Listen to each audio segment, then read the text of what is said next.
আমাদের এই যখন এসআইআর পর্ব হচ্ছে তার আগে অজিত ডোভাল যখন বারবার পশ্চিমবঙ্গে আসছেন তখন একাধিক জঙ্গি সংগঠনের খোঁজ মিলেছে। অজিত ডোভালও জানেন, শুভেন্দু অধিকারীও জানেন, সকলে জানেন। জঙ্গিদের সাথে তো এই ট্রিটি করা উচিত। আজকে ভেবে দেখুন, ও যদি সাকসেস হয়ে যেত, আজকে শুভেন্দু, ভগবান না করুক, আমি ক্ষমা চাইছি, আগেই বলে দিচ্ছি, শুভেন্দু অধিকারী যদি না থাকেন, অন্য আমরা শুভেন্দু অধিকারী পাবো? আমরা পরিষ্কারভাবে বলছি, আমরা একজন হার্ড লাইনার চাই। আমরা যোগী আদিত্যনাথের মতো, হিমন্ত বিশ্ব শর্মার মতন, শুভেন্দু অধিকারীর মতো মুখ্যমন্ত্রী চাই। আমরা ওই বুদ্ধের বাণী শোনাবেন, আমরা ওরকম চাই না। কেন বিকাশবাবু গরু খেতে পারেন, ওই কি বলে সহিষ্ণুতা সহিষ্ণুতা এইসব দেখানোর জন্য, কিন্তু বিকাশবাবু শুয়োর খেতে পারেন না। আমি গরু খেতেও বলছি না, শুয়োর খেতেও বলছি না, কোনোটাই স্বাস্থ্যকর খাবার নয়, দুটোর মধ্যে একটাও। কিন্তু এরা হিন্দুদের কষ্ট দেবেন, এরা ভারতীয় যারা ভারতকে ভালোবাসেন, যারা ভারতকে মা মনে করেন, তাদের বিরুদ্ধাচরণ করবেন। আর যারা প্রধানমন্ত্রীর বিরুদ্ধাচরণ করবেন তাদেরকে এরা সাপোর্ট করবেন। প্রধানমন্ত্রীর ওই বিকৃত ছবি, ওটা তো যে কোনো ব্যক্তি, ওটা রাহুল গান্ধীর ছবি হলেও আমরা প্রতিবাদ করতাম যে এটা একটা বিকৃত মানসিকতার পরিচায়ক। আপনি একটা মানুষের একটা অঙ্গ চিপে ধরে দিলেন। দেখছেন নিউজ 16 ভারত, রাজনীতির অন্তরালে সত্যের সন্ধানে। গিয়েছিল জেনজি যাদেরকে বলছে, তাদের কিভাবে এরা বোকা বানিয়েছে জেনজিরাই দেখুক। আমি কারো বিরুদ্ধে নই, জেনজিদের বিরুদ্ধেও নই, আমি বয়স্কদেরও বিরুদ্ধে নই, কিন্তু আপনাদের কিভাবে এই রাজনৈতিক দলগুলো বোকা বানিয়েছে আপনারা দেখুন। অনেকে ওখানে গিয়েছিল, আমি তো দেখলাম যে আজকে এই জামা পরে যাব, একটু নেচে নেচে একটু এরকম এরকম করে কথা বলছিল। তো আপনাদেরকে কারা বোকা বানিয়েছে? আমি ট্রান্সজেন্ডারদেরও বিরুদ্ধে নই, কিন্তু যারা ওখানে পলিটিক্যাল পিকনিক করতে গিয়েছিল, যারা প্রধানমন্ত্রীকে গাল দিতে গিয়েছিল, তারা দেখে শিখুক যে পলিটিক্স যারা করেন তারা কিভাবে মানুষকে বোকা বানান এবং বিরোধীরা কিভাবে মানুষকে বোকা বানিয়েছে। প্রথম কথা হচ্ছে, নিটের প্রশ্নপত্র ফাঁস হয়েছে, ঠিক। আবার নতুন প্রশ্নপত্রও হয়েছে, নিটের পরীক্ষাও হয়েছে, যারা যারা পরীক্ষায় পাশ করেছে তারা এখন পড়াশোনা শুরুও করে দিয়েছে। কিন্তু আন্দোলন হলো তার অনেক পরে। আন্দোলন হলো, সেখানে বিদেশ থেকে খাবার এলো, জুনেদ ভাইয়েরাও খাবার দিলেন। যেই জুনেদ ভাইয়ের ইনকাম কয়েক হাজারে, তিনি দৈনিক কয়েক লাখে খাবার বিল হচ্ছেন। আবার জুনেদ ভাইয়ের যখন ডান্ডা পড়ছে, জুনেদ ভাইরা কাঁদছেন। তো এই গোটা নিক্সাস আমি জেনজিকে বলবো, যারা ইয়াং জেনারেশন আছেন, জেনজি, জেন আলফা, মিনেলিয়ান, আমি এই ভাগে যাচ্ছি না, আমি বুঝিও না। আমি বলবো তরুণ সমাজকে আপনারা বুঝুন, রাজনীতিবিদরা আপনাদেরকে কিভাবে বোকা বানিয়েছেন। এর আহ্বানে আরশোলা সেজেছেন। প্রথম কথা, আমাকে যদি কেউ আরশোলা বলে আমার তো খারাপ লাগবে, কিন্তু এরা এই সমাজ কয়েকজন আরশোলা বলায় তারা উৎফুল্লিত বোধ করছে। তো আপনারা ভেবে দেখুন যে আজকে রাহুল গান্ধীরা কিভাবে আপনাকে বোকা বানালেন। আজকে আপনাদেরকে ডাকা হলো, বলা হলো নিটে প্রশ্নপত্র ফাঁস হয়েছে, আপনারা আন্দোলন করুন। আর সরকার যখন এটাকে আটকানোর চেষ্টা করছে, অলরেডি আটকেছে, সরকার আবার পরীক্ষা নিয়েছে, পরীক্ষা ঠিকঠাকভাবে হয়েও গেছে, আগামী দিনে যাতে প্রশ্নপত্র ফাঁস না হয়, আপনাদের এই আন্দোলনের ফলে সেই সরকার চেষ্টা করছে। অথচ বিরোধীরা আপনাদের পক্ষ নেয়নি, তারা শুধুমাত্র রাজনীতি করে গেছে। বিরোধী মানে সব কিছুর বিরোধিতা করব হতে পারে না, কিন্তু রাহুল গান্ধী, সত্যি ওনাকে পাপ্পু বলা হয় তার তো নির্দিষ্ট কারণ আছে, এই কারণেই তো তাকে পাপ্পু বলা হয়। ধরুন আজকে সরকার একটা ভালো কাজ করবে, আপনি বিরোধিতা করবেন। আজকে সরকার দেখা যাচ্ছে ডেভেলপমেন্টের কোনো কাজ করছে, এমনও হতে পারে যে প্রধানমন্ত্রী দেখা গেল যে সোনিয়া গান্ধীকে কোনো বড় পুরস্কার দিলেন, পদ্ম পুরস্কার।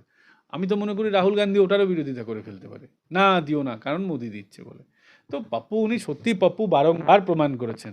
উনি নিজেকে জানেউধারী ব্রাহ্মণ বলে প্রমাণ করেছেন। উনি ওই বোতামটা চিপে দিয়ে নিজের মাইক নিজে অফ করে, উনি কি জানেন না সংসদ ভবনের মধ্যে কয়েক হাজার সিসিটিভি কাজ করছে, ওনার দিকে কয়েকশো নজর আছে। তো তারপরেও তিনি বোকার মতন যদি কাজ করেন, তাহলে পাপ্পুর কাছ থেকে আমরা এর থেকে আর কি ভালো আশা করতে পারি? হত্যা করার ছক। আমরা দেখতে পাই যখন পাকিস্তান হেরে যায়, ভারতবর্ষে বিভিন্ন জায়গায় উল্লাস হয়, হবেটা কেন?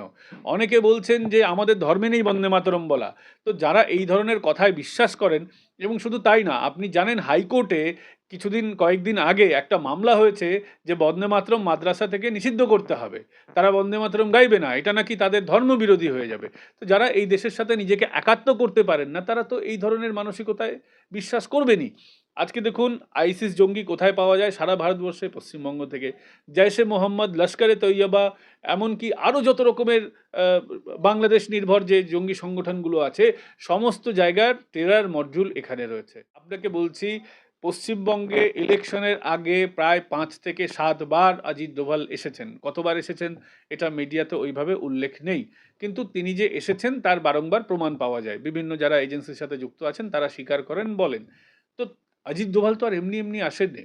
আজকে কয়েকদিন আগেই ক্যাবিনেট কমিটি অন সিকিউরিটির বৈঠক হলো। প্রধানমন্ত্রী সমস্ত মন্ত্রী অজিত ডোভালকে নিয়ে, ন্যাশনাল সিকিউরিটি অ্যাডভাইজার তাদের নিয়ে বৈঠক করলেন। তো নিশ্চয়ই কোনো একটা উদ্বেগজনক পরিস্থিতি আছে। উদ্বুদ্ধ হয়ে পাকিস্তানি হ্যান্ডলারদের সঙ্গে যোগাযোগ করছে, মুখ্যমন্ত্রীকে মারতে চাইছে। আজকে তৃণমূল যেভাবে এই র্যাডিক্যাল এলিমেন্টদের লালন পালন করেছে, তাদের প্রতিনিধিদের মন্ত্রী বানিয়েছে, তো এটাই তো পশ্চিমবঙ্গের ভবিষ্যৎ ছিল, এটাই হওয়ার ছিল। বিষয়টাই আমরা দেখেছি মুখ্যমন্ত্রী বাংলাদেশের লোকেরা যা বলছে বলছে। আপনি ভেবে দেখুন তো, যখন ভারতবর্ষ থেকে এসআইআর, যখন পশ্চিমবঙ্গে যখন এসআইআর হচ্ছে, পশ্চিমবঙ্গ থেকে লোকে পিলপিল করে পালাচ্ছে। সেই খবর যখন করতে যাওয়া হয়েছে বসিরহাট সীমান্তে, ঘোজাডাঙ্গা সীমান্তে, সাংবাদিকদের একদল ভারতের মানুষ পিটিয়েছিল। তারাও সেই মানসিকতার লোক, যারা চলে যাচ্ছে তাদেরকে ভাই মনে করে, আমাকে আপনাকে ভাই মনে করে না। তো এই ধরনের মানসিক, আমি আবারও বলছি, এই ধরনের মানসিকতার লোক যতদিন থাকবে ততদিন এই সমস্যা থাকবে। সমস্যা হচ্ছে মানসিকতায়। এবার বাংলাদেশও সেই মানসিকতায় বিশ্বাস করে। তাদের এজেন্ডা হচ্ছে সারা পৃথিবীতে একটাই ধর্ম থাকবে, সারা পৃথিবীতে একটাই মানসিকতার লোক থাকবে। তো তারা নিজেদের সকলকে ভাই মনে করে, তারা আমাকে আপনাকে ভাই মনে করে না। এবার তারা তো তাদের কাছে শুভেন্দু অধিকারী তো পথের কাঁটা। শুভেন্দু অধিকারী শেখ হাসিনা যে ভারতে এসেছেন, থাকছেন, তাকে সমর্থন করেন। শুভেন্দু অধিকারী তখন থেকে বলছেন মমতা বন্দ্যোপাধ্যায়কে সরাতে হবে, মমতা বন্দ্যোপাধ্যায়কে সরিয়ে দিয়েছেন, এবং মমতা বন্দ্যোপাধ্যায় তাদের কাছে রেহনুমা, তাদের কাছে ফরিস্তা। মমতা বন্দ্যোপাধ্যায়কে তারা বিরাট ভালো আসনে বসিয়ে রেখেছিলেন, মমতা তাকে সাপোর্ট দিচ্ছিলেন। তাকে সরিয়ে যিনি দিয়েছেন, আজকে পশ্চিমবঙ্গ অবারিত দ্বার হয়েছিল তাদের কাছে। তারা এখানে থাকছিল, তারা এখানে গুন্ডামি মস্তানি করছিল, আবার ইচ্ছা হলে ফেরত চলে যাচ্ছিল, এইখানে জঙ্গি চাষ করছিল। তো শুভেন্দু অধিকারী তাদের তো পথের কাঁটা হবেই। অধিকারী আজকে বাংলাদেশে পশ্চিমবঙ্গ বরাবর যতটা আমাদের সীমান্ত এলাকা আছে সেইগুলোকে তিনি সিল করে দিচ্ছেন। সীমান্ত যদি সিল করে দেয়, তাদের ওই স্বাদের খাদ্য যেটা আছে গরু, সেটা তো বন্ধ হয়ে গেছে। তাদের এখানে তো গরু চাষ হয় না, ভারত থেকে যেত। তাদের তো খাবারে টান পড়ে গেছে, তাদের পেটে টান পড়ে গেছে। যে পাচার হয়ে সেখান থেকে অনেক জিনিস মাদক ভারতে আসতো, এখান থেকেও অনেক জিনিস বাংলাদেশে চলে, সেই ইকোনমি ক্ষতিগ্রস্ত হয়েছে। বিজিবির ইনকামে টান পড়ে গেছে। যদি মাদক পাচার না হয়, সোনা পাচার না হয়, তাহলে বিজিবির ইনকাম কমে যাবে, ওখানকার সাধারণ মানুষের খাবারে টান পড়ে যাবে। ভারতবর্ষ থেকে বাংলাদেশে যা যায় সবটাই হচ্ছে, বেশিরভাগটা হচ্ছে ইল্লিগালি। গরু ইল্লিগালি যায়, এখান থেকে মাছ যায় ইল্লিগালি যায়, নুন যায় ইল্লিগালি, চিনি যায়, আমি দায়িত্ব নিয়ে বলছি, আই রিপিট, চিনি ভারতবর্ষ থেকে ইল্লিগালি যায়। ওরা লিগালি নেবে না আপনার কাছ থেকে, লিগালি নিলে ভারতকে ট্যাক্স দিতে হবে, জিনিসের দাম বেড়ে যাবে। কিন্তু ওখান থেকে যখন ইলিশ আসবে, তখন লিগালি আসবে ট্রাকে, তখন তারা বিজিবি কিন্তু খুলে দেয় না। ভারত থেকে যাবে ইল্লিগাল, ওরা পাঠাবে লিগাল।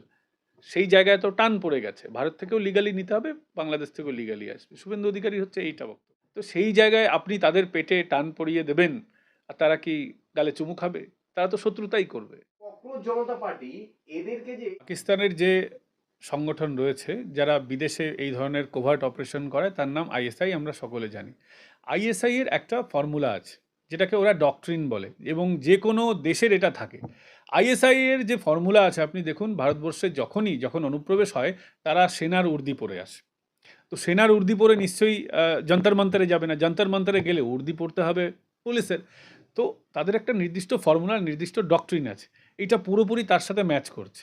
সেনাবাহিনীর পোশাক পরো, পুলিশের পোশাক পরো, তারা হানি ট্র্যাপ করায়। ভারতবর্ষে ইসরোর বড় বড় যারা কর্তা ব্যক্তি আছে, তাদেরকে হানি ট্র্যাপ করার চেষ্টা হয়েছে। আমাদের বড় বড় যারা সেনাবাহিনীর অফিসার আছেন, তাদের হানি ট্র্যাপ করার চেষ্টা হয়েছে। তাদের এই ডক্ট্রিনকে বলে ব্লিড ইন্ডিয়া উইথ 1000 কাটস। তারা জানে ভারতের সঙ্গে তারা সরাসরি যুদ্ধে পারবে না, কিন্তু ভারতবর্ষকে দীর্ঘমেয়াদীভাবে হাজারবার চিরতে থাকো, ভারতবর্ষকে কষ্ট দিতে থাকো। তো তারা এই ধরনের চেষ্টা করবেই। এবং সমস্যা যেটা হচ্ছে, ভারতবর্ষের একদল মানুষ পাকিস্তানের এই থিওরি, পাকিস্তানের এই মানসিকতার সঙ্গে তারাও সহমর্মী।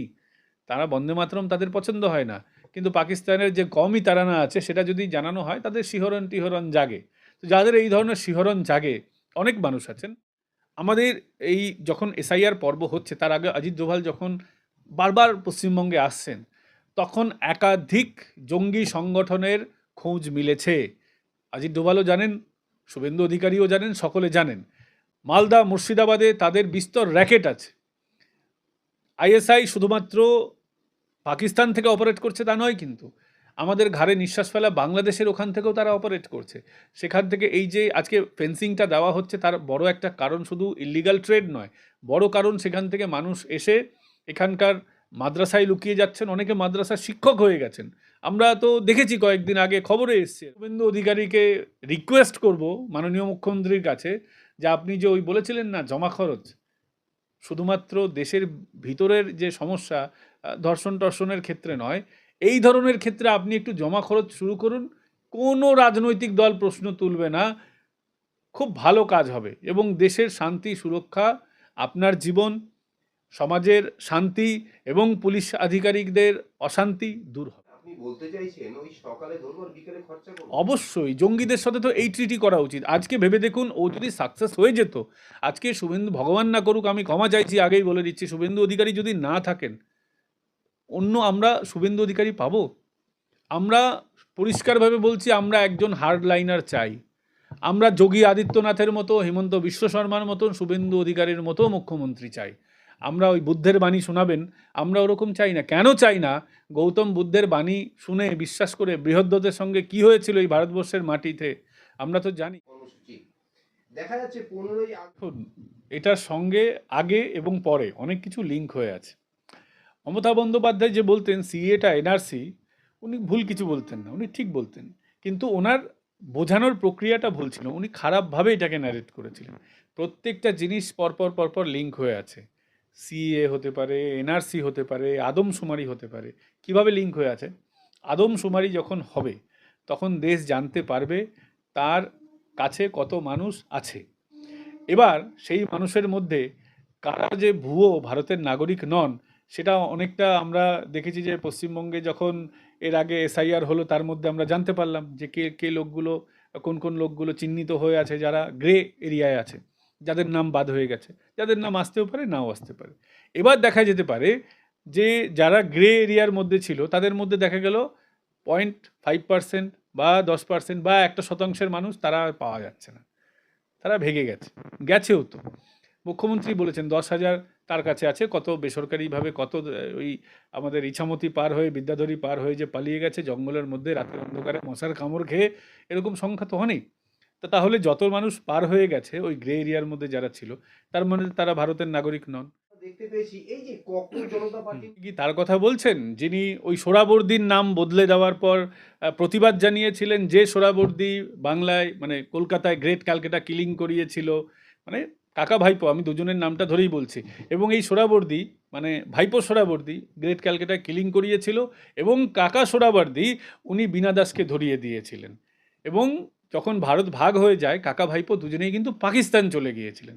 তো যারা পাকিস্তান চলে গেছেন, যারা ভারতে হিন্দুদের মেরেছেন, যারা ভারতে স্বাধীনতা সংগ্রামীদের ধরিয়ে দিয়েছেন, তাকে যিনি সমর্থন করেছিলেন, আপনি নিশ্চয়ই তার কথা বলছেন, যিনি গরুটাও খেয়েছিলেন, গরু বিকাশ বলে এখন তাকে বলা হয়।